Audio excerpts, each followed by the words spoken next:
All right, folks, welcome to another episode for Just Business Talk, Sell Any Biz, where we explore the world of entrepreneurship, innovation, and business growth.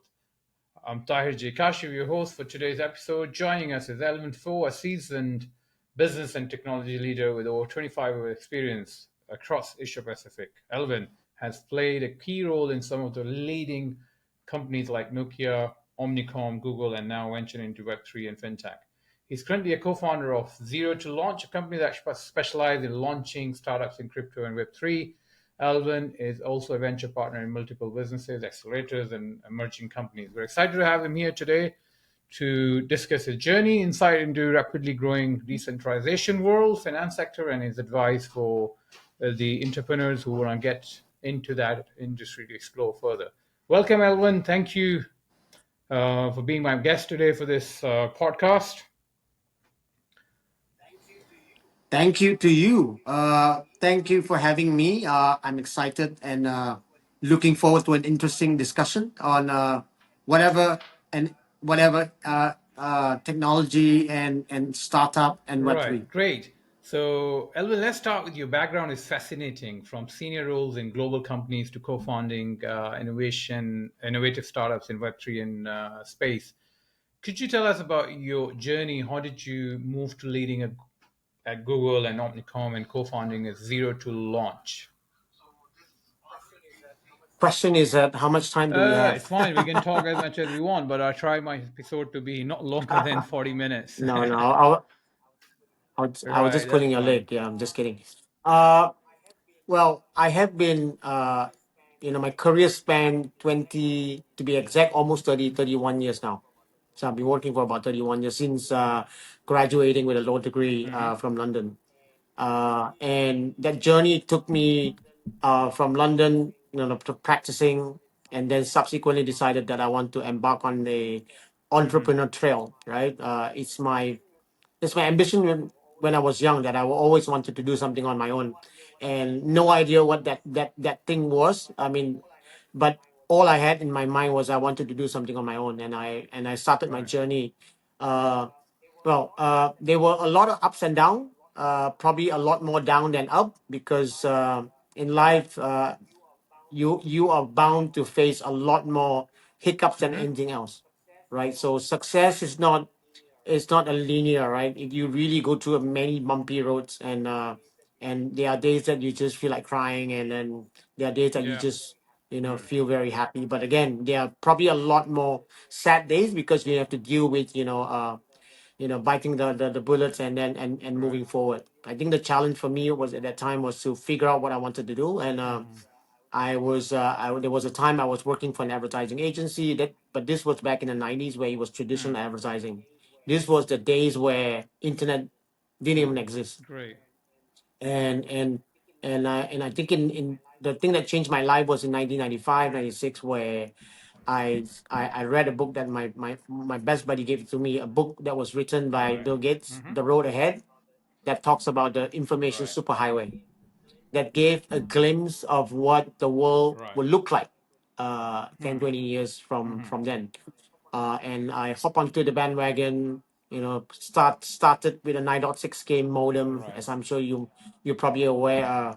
Probably have played around with one of them that had this long sound that when it's connected to Yep. the internet, right?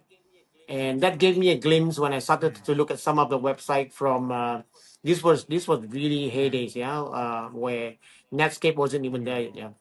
So that gave me a glimpse into looking to Yahoo, Amazon, and so forth, that I saw the possibility, the many Hmm. possibility. And in '97, I started venture into my own very first IT domain, and it was a internet company that does voice Right. over IP. Okay. So at that time, it wasn't even called voice over IP; it was called Hmm. internet telephony. This was the really heydays, 1997, 98, where the internet was nowhere near what it is now. But I managed to come up with a platform that works, and take into consideration, which I will talk a little bit more in the conversation, where these are some of the challenges that I had because I didn't possess an IT or computer Mm. science background, and a lot of things I learned on networking I learned by myself, like as simple as Mm. creaming the cable. Yeah, when you so so that journey took me into the internet world in Hmm. 1997, and it went all the way to 2006 before we Right. exited company. And my next journey, I actually moved to China. I went to Okay. China in 2006 Hmm. simply because Right. of really the mobile factor. It was a very sizable market. Hmm. Globally, I think in terms of number, China has got the largest mobile phone user. Hmm. I think at the time it was probably 700 to 800 million, and I wanted to get onto China simply because I think if anyone wants to embark on that mobile internet, which I thought was Right. at that time would be the next big thing, and that entire dream of mine, Right. right? So, Alvin, your I background is decided really to move to China. fascinated. The one reason I wanted to have this podcast with you, your diverse experience, especially specifically my podcast, generally my audience is, brick and mortar business owners, business brokers, business advisors, merger acquisition advisors. But because, I wanted to talk with someone with the, Web3 space, also, I have a bit of a tech background as well. AI. I have a co-founded a company. We do chatbots, automation. So I really wanted to talk about Web3 space. So tell me, how did you move to leading founding, co-founding Zero to Launch? What is it, and what is your business model? And share us your services, your experience in Web3 space. That right. Mm-hmm. My journey into the blockchain space started in 2015, 2016, where I started to investigate, and also Right. I decided to invest into Bitcoin. And that was when I started to learn the term decentralization, Mm-hmm. uh digital money, digital asset. And that journey took me into the realm Mm-hmm. of doing our first ICO in 2016, Mm-hmm. 2017. So that was the first initial coin offering, and it was a very different world then, because at that time we could Right. raise like 20-30 million dollars, right, with a piece of white paper. And it was really early stage that many don't even understand what it is. And even at that time, everyone was just looking at Bitcoin and say, is that a Ponzi scheme, or is that going to ever Right. work, and is that stupid money, or is that smart money? And and I went through the entire bull market that I enjoyed, a very good run on the ICO. And then, of course, the bear market came as always. Mm-hmm. 2018 to 2020 was a very down market for crypto. Like everything didn't move very much because it was like 70, eighty Yeah. percent down. And Yeah. most of the altcoins was like 90% down. And it was a Mm-hmm. very, difficult time for many Right. investors who got burned. And most people would have forgotten their Mm-hmm. wallet, Yep. because they thought that's the end of And crypto, right? I'm one of But them. of course, it I'm was one of them who resurrected again lost, as always. And forgot the wallet. I thought after crypto is gone. So I've lost $1,000 in that wallet. Yeah. Yeah. Yeah. Right. Yeah. right, right. Yeah. So Mm. a lot of people actually went through that whole bear market, thinking It's that a scam. Yeah. crypto People is were saying it over, was a and then scam. Bitcoin is Yeah. over, Many, because many at that stories. time, Yeah. yeah, Mm. yeah. Exactly. So especially at that time, in that moment, Mm. when Bitcoin was going from Mm. 20,000 Mm. to 3,005, people thought it was the end of the world already, Mm-hmm. right? Then, of course, the beginning of COVID, Mm. there was also a down market, a very deep Mm. down market, bear market, and followed by a big pump. Yeah. Like literally every asset class, right, in the Mm. world just pumped, from equity to crypto. And crypto had another Mm. run again, a Okay. bull market between 2020 to all the way to 2022. So again, those Mm-hmm. people who were like throwing shit at crypto and say, "Oh, that's the end of the world." Yeah. So We're back in action again. So it said, "Oh, it's crypto what summer about the again." trends? So tell us a little bit And about that your party went future on. predictions about the industry and where the trends are, and what is the utilization of blockchain. So many people, like including me, uh, have no kind of understanding what is the use case of this apart from a trading instrument or a saving instrument. What are the other use cases of these technology? there are actually a lot of use case. If you have heard of like Uniswap, Mm-hmm. PancakeSwap, these are like decentralized exchanges, right? That operates entirely decentralized, and nobody owns it, and nobody and it's run very decentralized, and it's one of the most successful use case that imagine in the world, right? That you have got New York Stock Exchange, Yeah. right? Built entirely decentralized, that nobody is in control. Yeah, it's controlled by the community, right? So beside Bitcoin and there's also all this blockchain around, from Ethereum to Binance Smart Chain and Avalanche. There's so many, right? And then there are the layer two like Polygon and so forth. Now, when you look at blockchain, right, think of it as an operating system, right? So the blockchain is the underlying infrastructure to Mm-hmm. build something, right? Is think of it as a superhighway, and there are a lot of people who are aspiring to become the next so-called OS on blockchain, right? And everyone is trying to build their Mm-hmm. own version of that superhighway. So you got Ethereum, which is the largest, but there's no winner yet. I mean, well, Ethereum by far, Mm-hmm. it's one of the leading because they've been around for the longest time. Then of course you've got Solana, that's also making a lot of inroads, and then there are a bunch of other startup that is also trying to Right. make themselves heard and also be hopefully that they get adopted. So everyone wants to become like the iOS of the world, right? Or the Windows of the world. Or Mm-hmm. so that OS as of now, nobody has been able to Mm-hmm. Okay. claim I am the OS of blockchain yet. So Yeah. so that's why you see Right. a lot of people still trying to build their own highway, right? So you got a lot of chain in the market, and Right. then So there's got then future you is have got the bright layer then. two trying to build on top of Ethereum. So I think, but I mean, the Mm-hmm. future is going to be exciting because you're going to see a lot of innovation in the space, and obviously you're going to see a lot of Mm-hmm. consolidation because you cannot have that many OSs, right?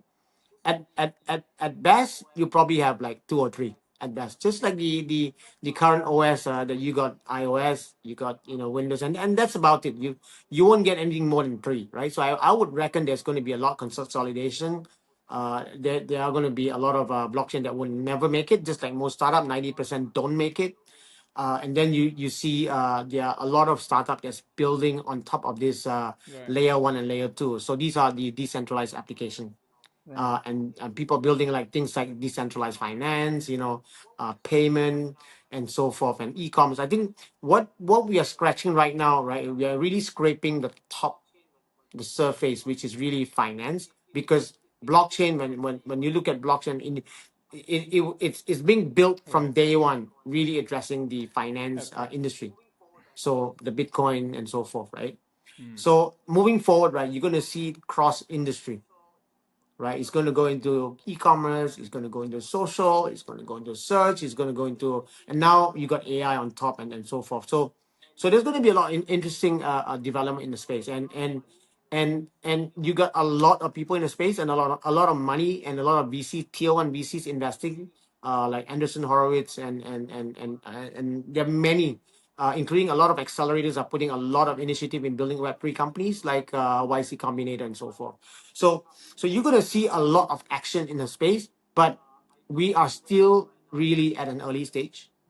I do see where we are right now is probably at the early days of internet, very early days, where there's going to be a lot of excitement in building Right. application and also developing adoption, right? Because right now, I think globally speaking, you probably have less than, I think, 5% of real Web3 users, and most of them are not aware of Web3 yet, and those that are aware probably Yeah. have heard So of it who's but don't know leading how it that works. So we are really innovation? Like scraping the in surface. another internet companies, you see OpenAI, Metaverse, other technologies. So who's leading this blockchain and Web three? Yeah. So what are the biggest companies who you think are going to do consolidation and do acquisitions in the Uh, future?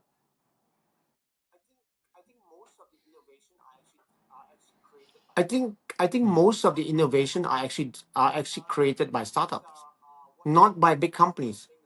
The big companies are what I would term as playing a supporting role. like if you get companies like Google Cloud, So do you think AWS, do or you even see these Azure big providing companies cloud jumping services, ship and right? Computing powers. joining and then helping to build the ecosystem and leading the acquisition and consolidation space?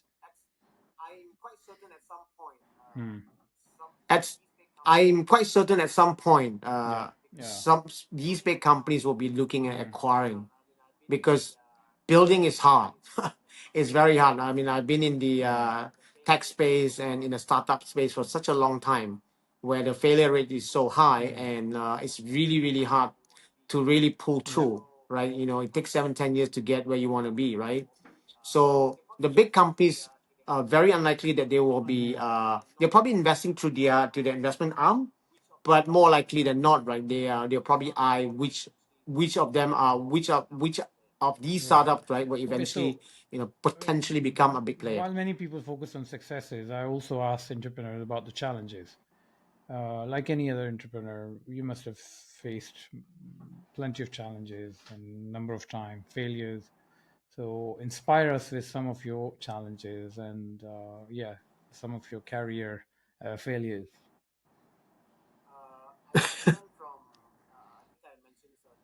I've learned Hmm. from I think I mentioned this earlier. I've learned from young Hmm. the concept of learning how to lose, right? Okay. And possibly, you know, where I learned most of this, I learned it in school when I'm a fan of sports, and I'm also very active, right? Sports is one area or Right. one Yeah. space And, that teaches and you also how to to win. learn Not how to only how to lose, lose, also how to win. right? Celebrate your Because win. Celebrate your and, win and yeah, I mean, manage your while we want to loss. win, Basically, when you lose. Yeah. Hmm. Yeah. Yeah. absolutely right. I mean, Hmm. and you're gonna lose more than winning, for sure, right? And that became something that I acquired when I was young, and throughout my life, I mean, Yeah. I look at all these losses as, oh, it's part Hmm. of learning, right? That someone is better, and how do I get better, right? And how to manage, like you mentioned the word, how do you manage losses, right? And being able to having that attitude that, when you lose something, right, you have to figure out what went wrong, Hmm. and sometimes you just have to accept the fact that you can never be better. You can. That's why comparing with another person is actually the last thing Yeah. that you ever want to do. You want to get better against yourself, because there's no point comparing with someone who's way ahead, right? And in sports, right, everyone Hmm. is competing in their own league and That. in different level. So similarly in Hmm. business, it's the same, right? Yeah. Sometimes Yeah. your hands are tied. I mean, Exactly. you have a lot of limitation, and you have to live with those limitations, and make the best out of your limitation, Yeah. and make the best out of Yeah. whatever tools Sports, and and I think opportunity that you have ahead of you. you really you're spot on relating sports with failure and successes. And one of the sport which I like also, and I think is really, if someone learned from that sport, failure and successes, and getting better and playing against each other, is golf. So golf is the only game where the other people's action, like if someone played well in that particular day, or cannot affect your game. So other games, if someone is just you punch you hard, maybe you'll knock you down. Or in cricket, every other game you have an opponent who's playing against you. But the golf is the only game you're playing against yourself. You swing every time you hit a bad ball, you just True. strategize, you play, you just improve yourself regardless of what other players are hitting. All it matters is how well you played against yourself, how you learned, how you improve your swing. So yeah, I think it's absolutely right. So sports can teach you a Right. lot about failures and successes, and also how to win and how to lose. Absolutely.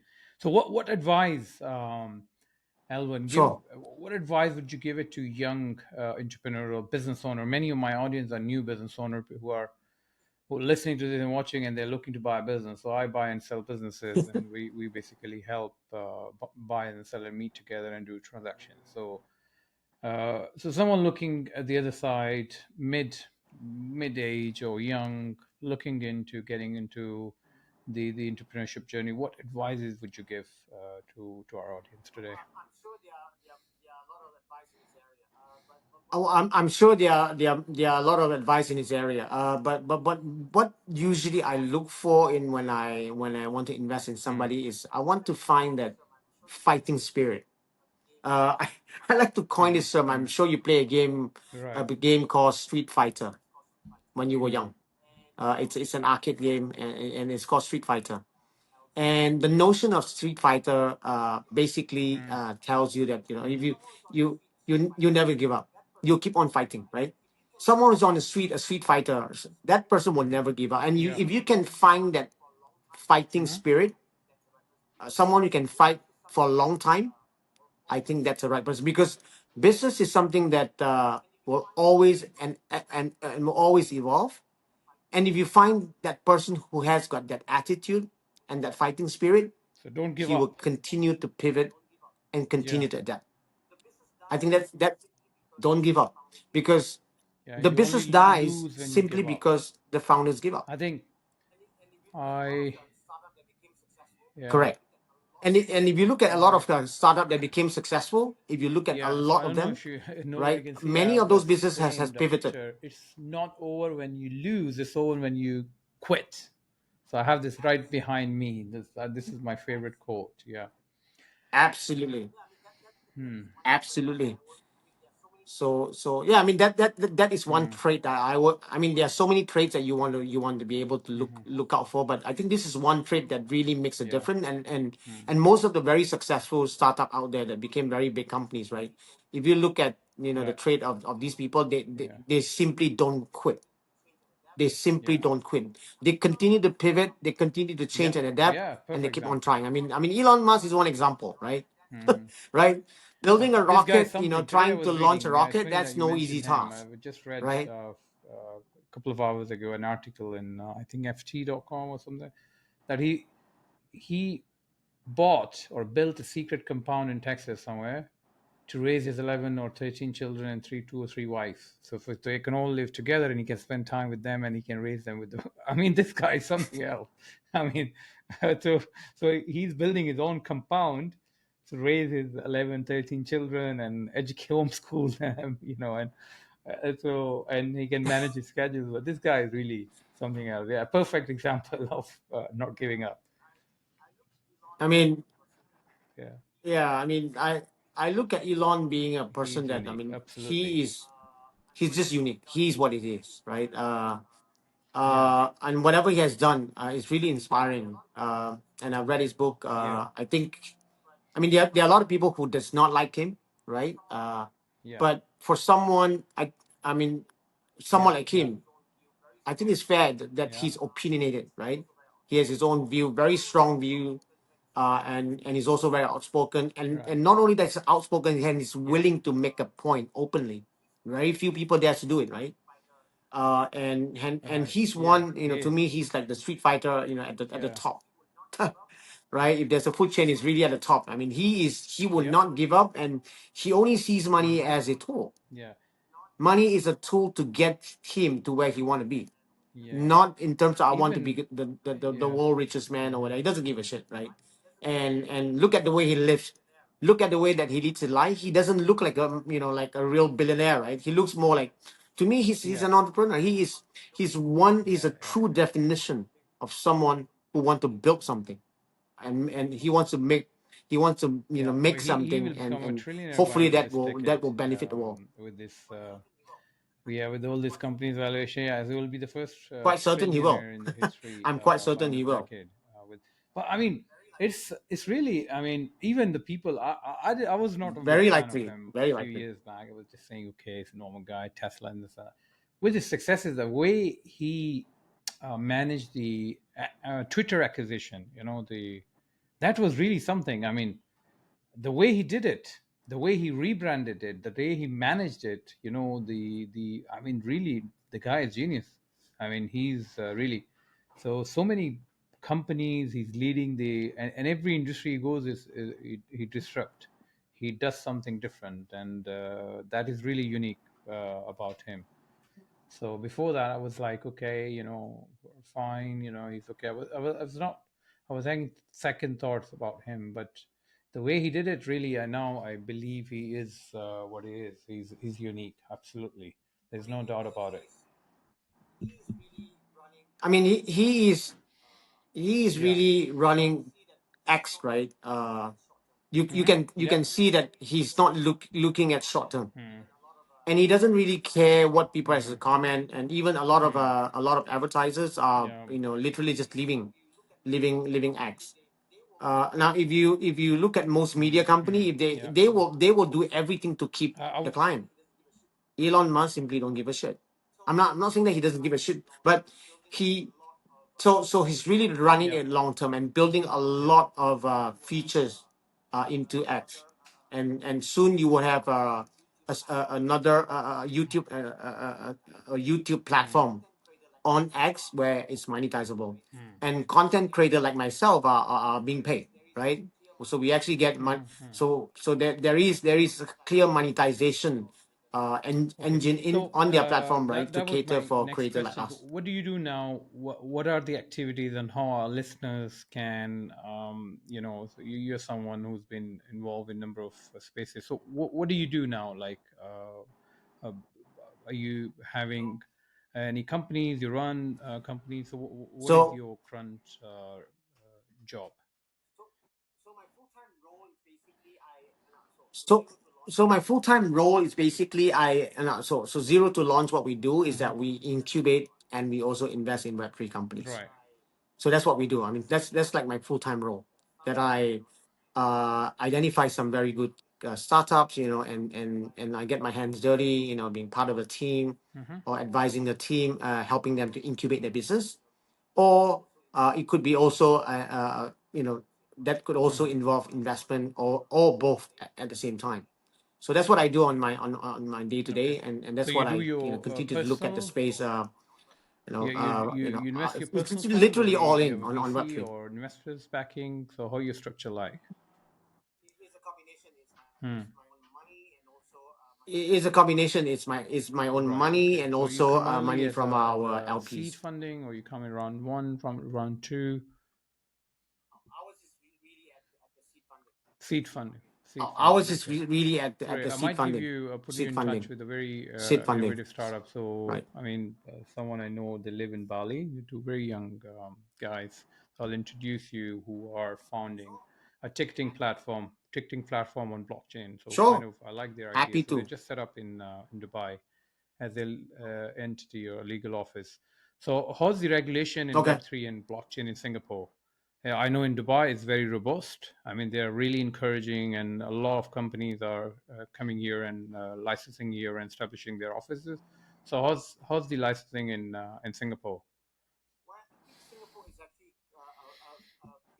Well, I think Singapore is actually a Mm-hmm. pretty friendly crypto country. Mm-hmm. In fact, a lot of crypto projects around Asia, Mm-hmm.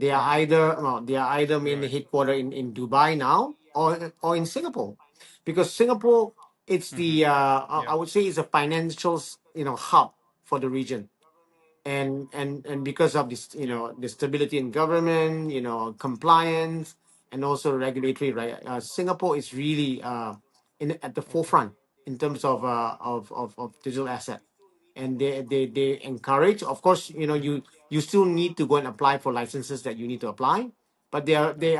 Great. they are very And if favorable someone as far as crypto is from our concerned. listeners want to get in touch with you, talk about the project or Web3 project or blockchain, so how do they get in touch with you? I mean, they Okay. can contact me directly, Alvin Foo on LinkedIn. Look me up. You know, you can DM me directly, or you can connect to me, or alternatively, you can go to my Twitter. My Twitter handle is my name, Alvin Foo, one word, Right. ALVINFOO. So you can contact me or DM Okay. me on X as well. I think those two, you know, social platforms.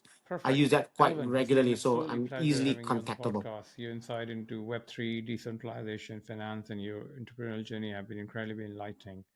I'm sure our listeners will take away a lot of your experiences in that space too. Before we wrap up, where can our listeners can follow your work? Do you have a website as well? Okay. I mean, we have a corporate website at Zero to Launch. I mean, my information about Okay. myself So is like LinkedIn is your is preference. pretty All right. lavish Perfect. on LinkedIn All right. already. So It's it's very me signing comprehensive. If off, you go to Tahir. LinkedIn, you find out So follow everything. my Right. YouTube Right. channel or find my podcast on Spotify, Apple Podcasts, where we're signing off till next time. Thank you.